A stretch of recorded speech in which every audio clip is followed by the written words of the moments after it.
question is risen while light gun gaming went into a backseat and seemingly disappeared from the mainstream.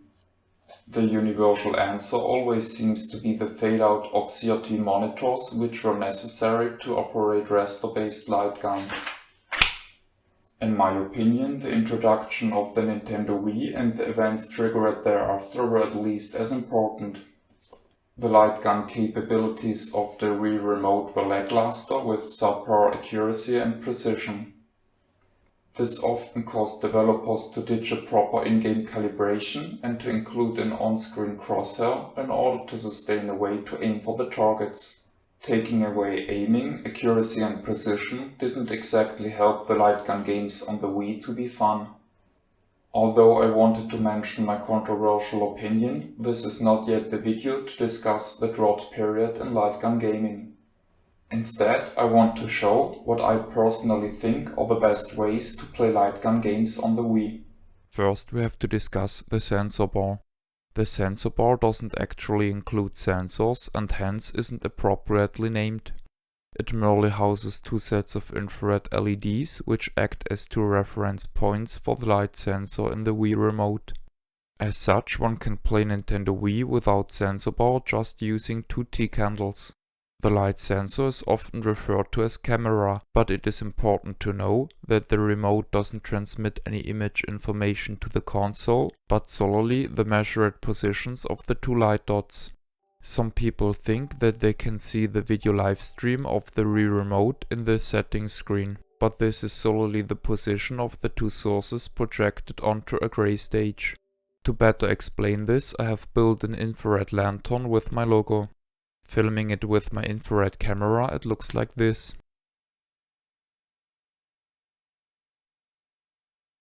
If I point a Wii Remote at the lantern, however, the remote will just recognize it as one or multiple objects and will try to trace the movements.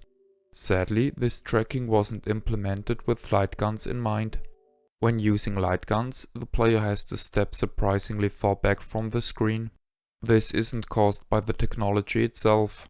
The Philips Peacekeeper revolver did a better job before the Wii, and the Namco Gun 3, the Ultimark aim track, and the EMS Topgun did it better after the Wii. If during calibration problems occur, my suggestion is to use custom reference lights and to use small screens, preferably in 4:3 aspect ratio. Personally, I use a PowerA Ultimate sensor bar, which allows me to increase the spacing in between the two light sources seamlessly. For very confined spaces, I suggest to use a two-part reference light obtained by cutting a stock sensor bar in half and rewiring it. The lights are then taped to the display at half height, one piece per side. The most popular way to play Wii light gun games is putting a Wii Remote into a gun cradle. The quality of those cradles varies greatly. Personally, I would suggest testing them in person to find a unit that has a trigger feeling which suits one's needs. Generally, cradles that have the remote rather high up and far back are easier to calibrate. My prime example for a generic cradle which does this nicely is the VX Blaster from Random. Usually, the trigger feeling is not as nice as with dedicated light guns, because in the cradles, the trigger moves a mechanism to press the B trigger of the strapped-in remote, rather than solely pressing an electronic switch. An important exception to this is the Nyko pistol grip that was sold in the so-called Action Pack.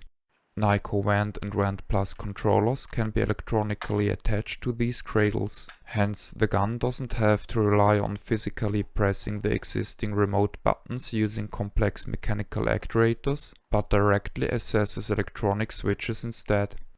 The hammer of the gun is a button. A switch on the grip lets the player swap the A-B button identity of trigger and hammer. Sadly, the gun lacks sights, but very much like it is the case with PlayStation Move guns, it is very arguable whether sights are needed on Wii guns, as the accuracy and precision are often so bad that proper aiming is difficult anyways. Speedlink, Peugeot Car 3 and Detel sold a notable cradle which has a built-in nunchuck controller. It is often called Precision FX and it is my favorite Wii gun cradle. The insertion mechanism is slick, The backsides are very usable, the nunchuck buttons are well placed and the trigger feels surprisingly nice. Competition Pro sold a similar Cradle, but that one lacked sides. Almost the same Cradle, but with sides, was sold by Mad Catz as said Chuck Blaster. Another gun with built-in nunchuck was called Overshot Gun. Sadly, in this gun the remote is rather far in the front, which can cause issues during calibration if the distance to the screen is too low. If you like the Namco GunCon 3, you could also check out the Thrustmaster dual trigger gun, which drew heavy inspiration from it. Personally, I like the Nerf gun Cradles, as they can be used as dart guns while not in use with the Wii. Their handles are a bit short for adult hands and they are a bit rattly, but overall they work nicely. They are a great excuse to own a Nerf dart gun if you don't own one yet. Nintendo sold a Cradle themselves called the Wii Zapper. I can't hold it comfortably as the cable management compartment collides with my hand. That the Cradle for the nunchuck isn't detachable and the lack of sides makes this Cradle even less attractive to me. A very common Cradle is shaped like a revolver.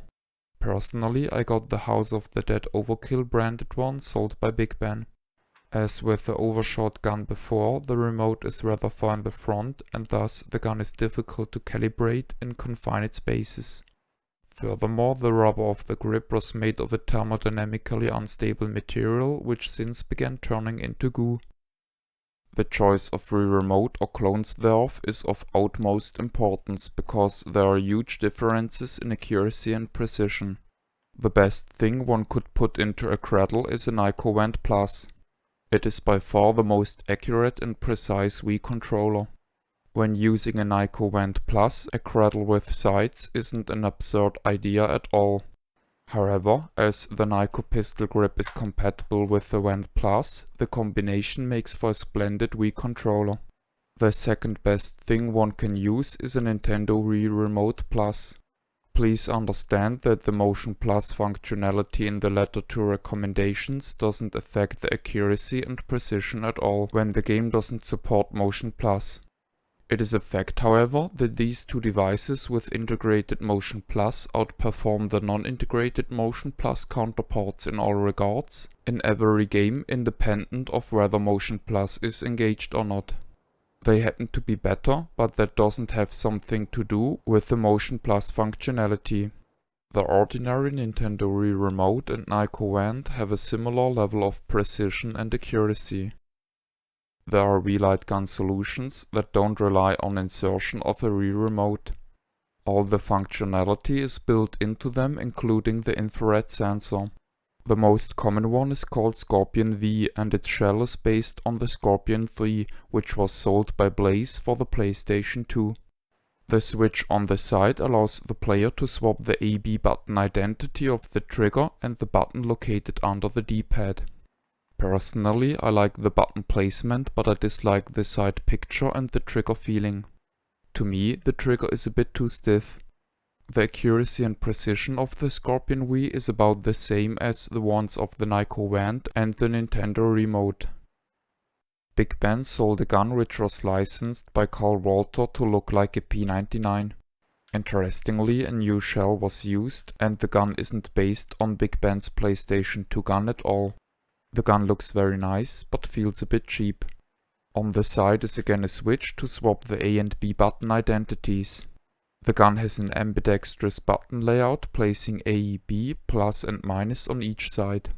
Behind the backside is a nice D-pad and below it are the 1 and 2 buttons. The home and power buttons are located right at the front side. They don't interfere with aiming as they line up perfectly. Aiming isn't perfect, however, for another reason. A screw is located right in the back side, which causes the groove not to be as deep as usual. The trigger is nice and clicky. Accuracy and precision of the gun are comparable to those of the Nintendo Remote Plus. My favorite Wii light gun is the Crossfire remote pistol sold by Penguin United. The gun shell is a love letter to the Namco GunCon 2. The gun has a high build quality and feels very nice. The A button is ambidextrously located in the thumb cutout, which is an unusual yet very suitable placement for a button. The trigger is permanently mapped to B. It is tactile, clicky and feels great. The side picture is very clear. Plus, minus, home and power are all located at the left hand side of the gun. Below the backside is a very nice feeling D-pad and the 1 and 2 buttons. In terms of accuracy and precision, the gun is similar to the P99. I clearly recommend this gun, but sadly it is very rare and it's unlikely to be found in the wild. Bergio Car 3 sold a MP5 controller, which not only has a built-in IR sensor, but also a nunchuck. The scope is removable, which allows the player to use the sights. To summarize this video, use candles to figure out whether you would benefit of a custom reference light solution. Cradles, which keep the remote far back and high up, seem to work better than other cradles, especially when the distance to the screen is low. If you don't succeed calibration, try to use a smaller monitor. The best remote you can insert into a cradle is a NicoVent Plus. On the Nintendo Wii, nothing comes close to this level of accuracy and precision. This is the end of the review. My name is Ben, I thank you for viewing.